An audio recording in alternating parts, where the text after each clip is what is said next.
For decades, the United States built the most powerful military machine in human history.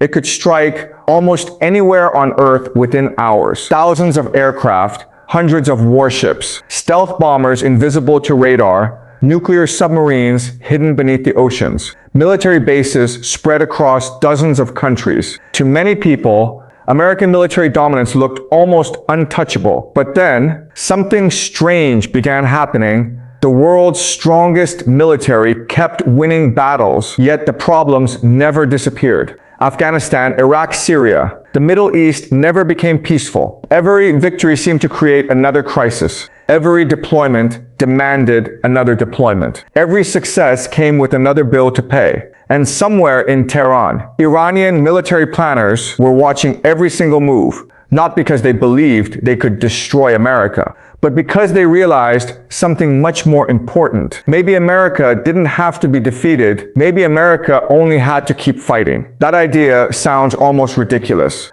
How could a country spending hundreds of billions of dollars on defense every year struggle against a nation with only a fraction of its military budget? The answer isn't found in firepower. It's found in strategy. And strategy has changed more in the last 20 years than in the previous 100. To understand why, we need to go back to a night that shocked the entire world. January 3rd, 2020, Baghdad International Airport. Just after midnight, a convoy slowly moved away from the airport. Inside one of those vehicles was one of the most influential military figures in the Middle East, General Qasem Soleimani. For years, he had shaped Iran's regional strategy through alliances, proxy groups, and military planning across Iraq, Syria, Lebanon, and beyond. Then, without warning, an American drone fired seconds later. The convoy was destroyed. Within minutes, the news spread across the globe.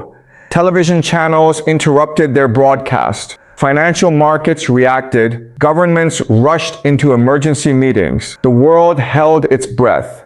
Most analysts expected one thing: war, a direct military confrontation between the United States and Iran, seemed almost inevitable. American bases across the Middle East went on high alert. Embassies strengthened security.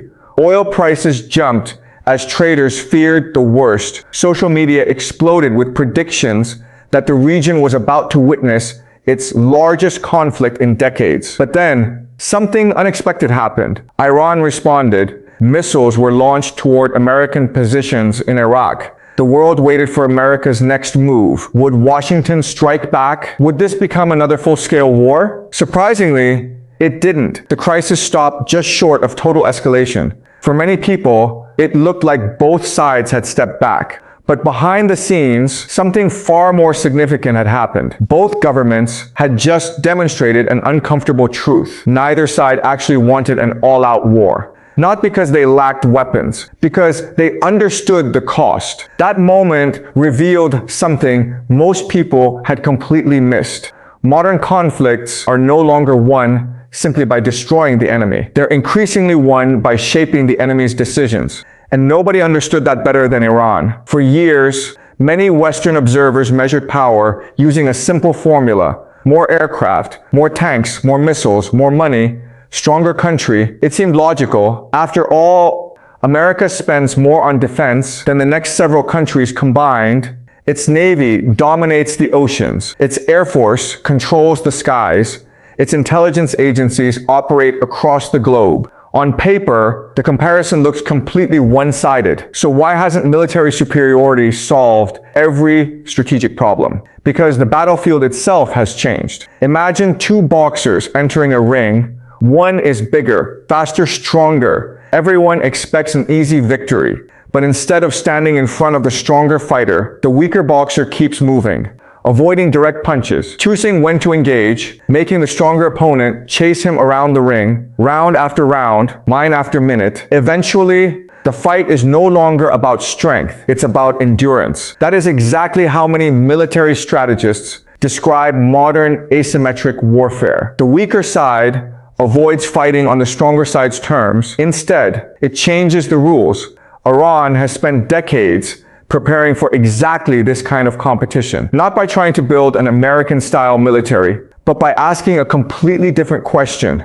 How do you make the world's strongest military spend more time, more attention, and more money than it ever expected? Because every aircraft carrier deployed to the Persian Gulf costs millions of dollars to operate. Every additional missile defense battery requires trained personnel. Every naval patrol consumes fuel. Every overseas deployment stretches logistics. Every new crisis forces political leaders to divide their attention. Individually, none of these seem overwhelming. Together, they create pressure on budgets, pressure on military planning, pressure on diplomacy, pressure on public opinion. And here's where the story becomes even more fascinating. Iran's strategy was never designed around defeating America in a single battle. It was designed around something much slower, something much more patient, changing the cost of American power itself. But to understand how that strategy works, we first need to understand why one narrow stretch of water, less than 40 kilometers wide, has become one of the most important places on Earth, because hidden inside that waterway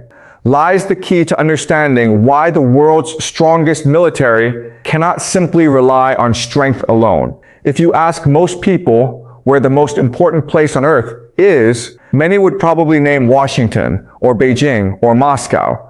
Some might even say Wall Street. But very few would point to a narrow stretch of water between Iran and Oman.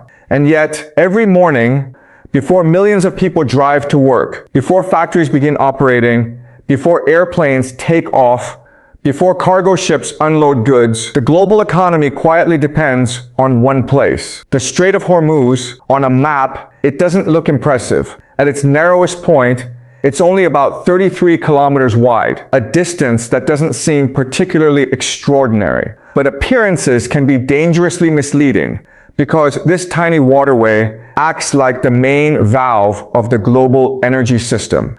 A significant share of the world's seaborne oil exports passes through it every day. Saudi Arabia, the United Arab Emirates, Kuwait, Iraq, Qatar. Much of their energy exports must pass through this single route before reaching global markets, which means one simple reality. If shipping through Hormuz is disrupted, the effects are felt far beyond the Middle East. Petrol prices begin moving. Shipping insurance becomes more expensive. Energy markets react instantly. Governments start reviewing emergency plans. Stock markets become nervous. All because of a waterway that most people have never seen. Now imagine you're an American military planner. Your mission isn't only protecting one country, it's protecting one of the world's most important trade routes. Because if global energy flows are interrupted, America's allies suffer. European economies feel the pressure. Asian importers face higher costs. Global inflation rises. Suddenly, a regional crisis becomes a worldwide problem. That is why the United States has maintained a major naval presence in the Persian Gulf for decades. Aircraft carriers, digers, cruisers, submarines, reconnaissance aircraft, everything needed to ensure freedom of navigation. At first glance, that seems like an overwhelming advantage. But here's the question almost nobody asks. What if that military presence is exactly what Iran expected? Think about it. Every carrier strike group deployed to the Gulf requires thousands of sailors, escort ships, supply vessels, fuel tankers, maintenance crews, advanced surveillance systems, air support, intelligence operations, diplomatic coordination with regional allies. This isn't simply a fleet. It's an entire floating city. And floating cities are incredibly expensive. Every single day they remain deployed, costs continue rising, fuel keeps burning. Equipment needs servicing. Crews require rotation. Weapons must remain ready. Nothing about global military dominance is cheap. Iran understood this long ago. Instead of trying to sink every American ship, a nearly impossible task, its planners focused on something different. How do you make those ships stay there longer? Because every additional month of deployment means additional costs. Every additional year means more maintenance. Every additional crisis demands another budget, another political debate, another strategic review. This is what military analysts often call cost imposition. Not defeating your opponent, making your opponent pay more to maintain the status quo. History has seen this before. During the Cold War, the United States and the Soviet Union spent enormous resources trying to outmatch each other. Missiles, bombers, submarines, space technology, nuclear arsenals. Both sides became stronger. Both sides also became more expensive. One side eventually discovered that sustaining endless competition carried a tremendous economic burden. Modern strategists remember that lesson because today's competition isn't always about destroying military equipment. Sometimes it's about forcing expensive systems to remain permanently active. Imagine buying the world's fastest sports car. Now imagine driving it every single day in heavy traffic without ever reaching top speed. You're still paying for the fuel, the maintenance, the insurance, the repairs. Even if you never use its full potential, military power works in a surprisingly similar way. Owning powerful equipment is only the beginning. Keeping it operational is the real challenge. And here's where another misconception appears. Many people think wars begin with explosions. Increasingly, they begin with uncertainty. One suspicious naval movement, one missile test, one military exercise, one intelligence report. None of these automatically start a war, but each one forces governments to prepare as if something bigger might happen. Preparation itself becomes expensive. The irony is almost unbelievable. Sometimes, the fear of war costs billions of dollars. Even when no war actually begins, that changes the entire meaning of strategy. Victory is no longer measured only by territory captured. It's measured by how much pressure you can create without crossing the line into total conflict. Iran didn't invent this idea, but it has spent decades adapting to it. Because Tehran knows something its military planners rarely say publicly. They cannot compete with America plane for plane, ship for ship, dollar for dollar. So they compete somewhere else. In patience, in endurance, in strategic pressure. And perhaps most importantly, in time, because time changes everything. Governments change, presidents change. Economic priorities change. Public opinion changes. Military doctrines change. A strategy that seems sustainable today may become politically difficult 10 years later. That is exactly why long-term competition often favors the side willing to wait. But if geography gives Iran leverage, then technology has given it something even more powerful. A completely new way of challenging the world's strongest military without ever matching its strength directly. For most of history, the strongest army usually won. More soldiers, more weapons, more territory. The equation was simple. But sometime in the last 20 years, that equation quietly broke. Today, you can damage an enemy without invading, without bombing cities, without even firing the first shot, because the battlefield has expanded far beyond land, sea, and air. It now includes financial markets, cyber networks, satellite systems, artificial intelligence, social media, global supply chains, and public opinion. The first country to truly understand this shift wouldn't necessarily have the biggest army. It would have the biggest advantage. Iran understood something many powerful nations learned too late. If you cannot match your opponent's strength, attack the systems that make that strength possible.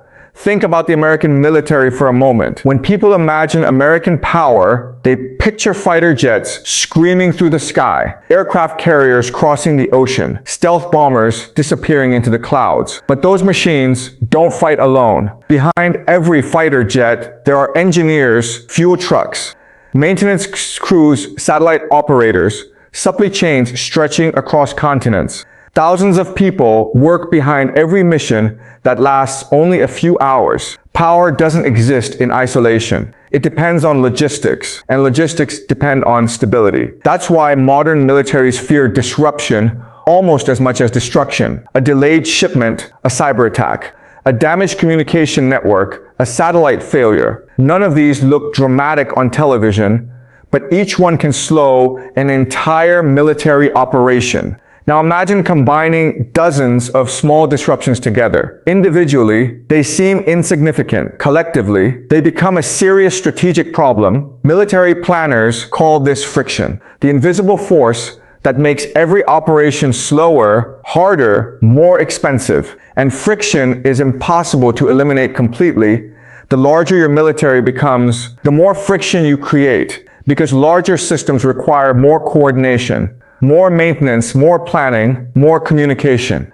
This is why military superiority creates an unexpected paradox. The stronger you become, the more complicated it becomes to remain strong. That doesn't make America weak. It simply means power comes with responsibilities. Responsibilities create vulnerabilities, and vulnerabilities create opportunities. Iran has spent years searching for those opportunities, not by copying America's military, but by studying America's dependence. Dependence on oil markets, dependence on regional alliances, dependence on overseas bases, dependence on uninterrupted logistics. Every global superpower depends on something. Finding those dependencies is often more valuable than matching military strength. Now think about information. 30 years ago, governments controlled almost everything people knew about wars. News traveled slowly. IMEs were limited. Official statements shaped public opinion. That world no longer exists. Today, a satellite image can appear online within hours. A video recorded on a mobile phone can reach millions before governments release an official statement. Financial markets react instantly. Social media creates narratives in real time. This has transformed modern conflict. Every missile launch now creates two battles, the physical battle and the information battle. Sometimes the second battle becomes even more important because wars aren't fought only with weapons. They're fought with perception. If people believe one side is losing, political pressure increases. If investors believe instability is growing, markets react. If allies lose confidence, diplomatic relationships begin changing. Information has become another weapon, perhaps one of the most powerful ever created. This explains why governments now invest heavily in cyber capabilities. Cyber warfare isn't science fiction anymore, it's reality. Instead of destroying a bridge, you can disrupt transportation systems. Instead of attacking a power plant, you can target computer networks. Instead of firing missiles, you can spread confusion. These operations rarely appear on television, yet governments spend billions preparing for them. Because modern wars may begin long before anyone realizes they've started. Now add artificial intelligence into the equation. AI is changing surveillance, target recognition, intelligence analysis, drone coordination, military planning. The next generation of warfare may rely less on human speed and more on machine speed. Countries that adapt first gain enormous advantages. Countries that adapt slowly risk falling behind. This is why America, China, Russia, and many regional powers are investing billions in military AI, not because the next war is guaranteed, but because nobody wants to enter the future unprepared. Meanwhile, Iran has continued investing in areas where technology can multiply limited resources. Drones, Persian missiles, electronic warfare, cyber capabilities. Each one costs far less than building another aircraft carrier, yet each one forces powerful militaries to develop expensive countermeasures. And that's the pattern we've been seeing throughout this documentary. A relatively inexpensive action can force an extraordinarily expensive response. That changes the entire economics of military competition because the goal is no longer simply to destroy. The goal is to force adaptation, to force spending, to force attention, to force difficult decisions. And those decisions don't happen only inside military headquarters. They happen inside parliaments, inside presidential offices, inside financial institutions, inside boardrooms. Modern conflict has become a competition between entire systems, not just armies, which leads us to perhaps the biggest question of all. If military power alone no longer guarantees strategic success, then what actually determines who wins the 21st century? The answer may have nothing to do with who has the biggest army. There is a famous saying in military strategy: winning a war is difficult. Maintaining peace afterward is even harder. For America, that sentence has become increasingly true because being the world's strongest military isn't just about having the best weapons. It's about being expected to respond everywhere. When tensions rise in Europe, Washington pays attention. When ships are threatened in the Middle East, Washington responds. When Taiwan dominates headlines, Washington prepares. When cyber attacks increase, Washington mobilizes. Every crisis points toward the same country. Every ally expects reassurance. Every rival watches for hesitation. This is the hidden cost of global leadership. The stronger you become, the more responsibilities the world places on your shoulders. And responsibilities are expensive, very expensive. Think about an aircraft carrier. People often call it a floating city. They're not exaggerating. A modern American carrier carries thousands of sailors, dozens of aircraft, medical facilities, workshops, communication centers, missile defenses, power generation systems, food supplies, fuel reserves. Every single day that carrier remains at sea, millions of dollars are spent. Not because it's fighting, simply because it exists. Now multiply that by multiple carrier groups, add overseas military bases, add intelligence operations, add logistics, add satellite networks, add research and development. The numbers become staggering. This is why military budgets never tell the whole story. Power isn't expensive only when it's used. Power is expensive every day it's maintained. Iran understood something interesting about this equation. If America withdraws, it appears weak. If America stays, it spends more. That creates a dilemma, not an impossible one, but a persistent one. And persistent problems often matter more than dramatic victories. History proves this. The British Empire once ruled nearly a quarter of the planet.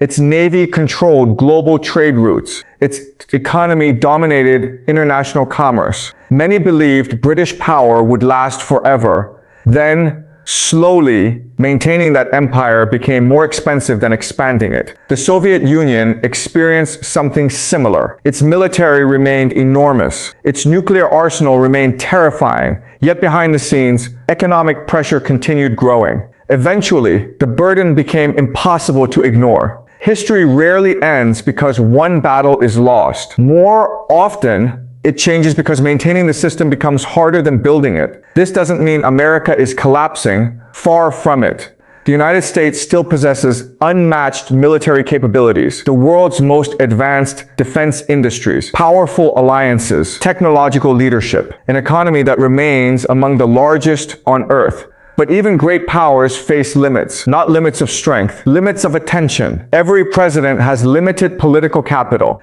Every Congress debates spending priorities.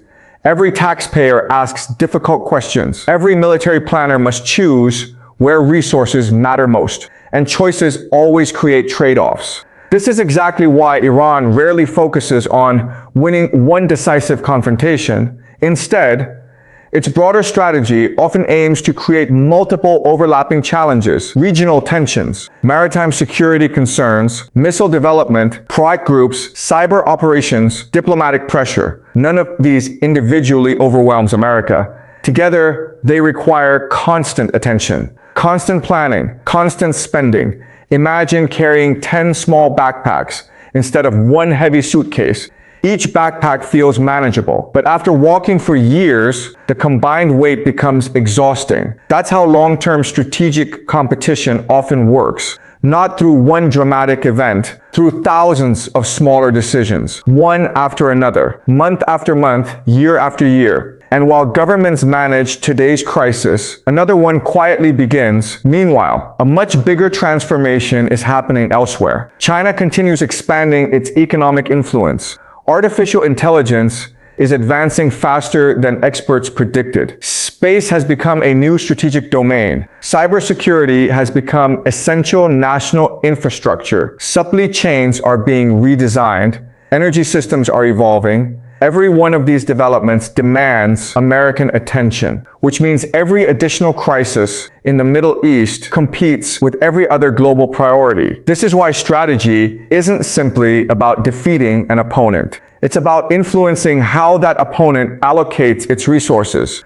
where it spends money, where it sends ships, where it focuses intelligence, where leaders invest their time. Sometimes, changing those priorities is more valuable than winning a battlefield, because priorities shape the future, and whoever shapes the future often shapes history itself. But this leads to one final question. If America still possesses unmatched military power, and Iran continues relying on patience instead of direct confrontation, Who is actually winning? The answer is far more complicated than most headlines suggest. At the beginning of this documentary, we ask a simple question. How could Iran turn America's greatest strength into a weakness? Now, the answer is much clearer, but it probably isn't the answer most people expected. Because this story was never about America becoming weak. And it was never about Iran becoming stronger than America.